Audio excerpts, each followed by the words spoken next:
చేస్తాం. Data theft అవుతుంది అనేది ప్రధానంగా వినిపిస్తుంది. నేను ఛాలెంజ్ చేస్తున్నాను, వైకాపా నాయకులు నేను ఛాలెంజ్ చేస్తున్నాను. ఎక్కడ కానీ డేటా థెఫ్ట్ అని నిరూపిస్తే నేనే స్వయంగా వాళ్ళకి 10 కోట్ల రూపాయలు నేను కానుకని ఇస్తా. ప్రభుత్వం కాదు, స్వయంగా నేనే చెక్ ఇస్తా. వాళ్ళేం తీసుకొచ్చారు స్వామి? జగన్మోహన్ రెడ్డి గారు ఫోనే లేదు కదండి, ఆయన చెప్పాడు కదా అందరు ఫోన్ లేదని. మళ్ళీ వాట్సాప్ గురించి ఆయన మాట్లాడితే ఎట్లా?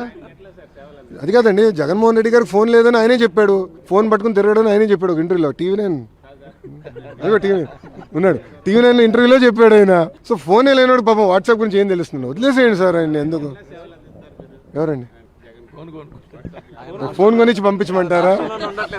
అది కాదు, ఫోన్ కొనిచ్చి పంపించమంటారా? ఆయన ఇంకా ఎక్కువ సమయం ఎందుకో బెంగళూరులో ఉంటున్నారు, అక్కడ పెట్టుకో మేము సర్వీసెస్ అందజేయాలి. 14 to 19 మీ గవర్నమెంట్ ఉన్నప్పుడే డేటా థెఫ్ట్ జరిగింది, హైదరాబాద్ కేంద్రంగా అనేక చేశారు అని చెప్పేసి వాళ్ళే ఆరోపించారు. ఇప్పుడు మళ్ళీ సేమ్ అదే ఆరోపణలతో. అవునండి, మళ్ళీ అధికారంలో ఉన్న 5 సంవత్సరాలు ఎందుకు నిరూపించలేకపోయారు? అధికారంలో వాళ్ళు ఉండే పనిహిమాల కేసులను పెట్టారు. చంద్రబాబు నాయుడు గారిని 53 రోజులు జ్యుడిషియల్ రిమాండ్కి దొంగ కేసు మీద పంపించారు. మళ్ళీ డేటా థెఫ్ట్ గా ఆనాడు నేను ఐటీ శాఖ మంత్రిగా చేస్తుంటే నిరూపించి ఉండాలి కదా, ఊరుకున్నారా? తప్పు చేయని వ్యక్తిని తీసుకెళ్లి జైల్లో పెట్టారు. పొరపాటున నేను తప్పు చేసి ఉంటే ఎక్కడుండేవాడిని? నేను ఎందుకు తప్పు చేయాలి? నాకు అవసరం ఏముందండి? నాకు ప్రజల డేటా నాకెందుకు అవసరం అండి? మాకు కావాల్సింది ఓటర్ లిస్టు, అది పబ్లిక్ డాక్యుమెంట్. మాకు కావాల్సింది ఓట్లు. ఈరోజు తెలుగుదేశం పార్టీ సిస్టమ్ మొత్తం ఓటర్ లిస్ట్ మీద డిపెండ్ అయి ఉంది. సింపుల్. మీరు కూడా సభ్యత్వం తీసుకొని మీకు అర్థమవుతుంది మా సిస్టమ్.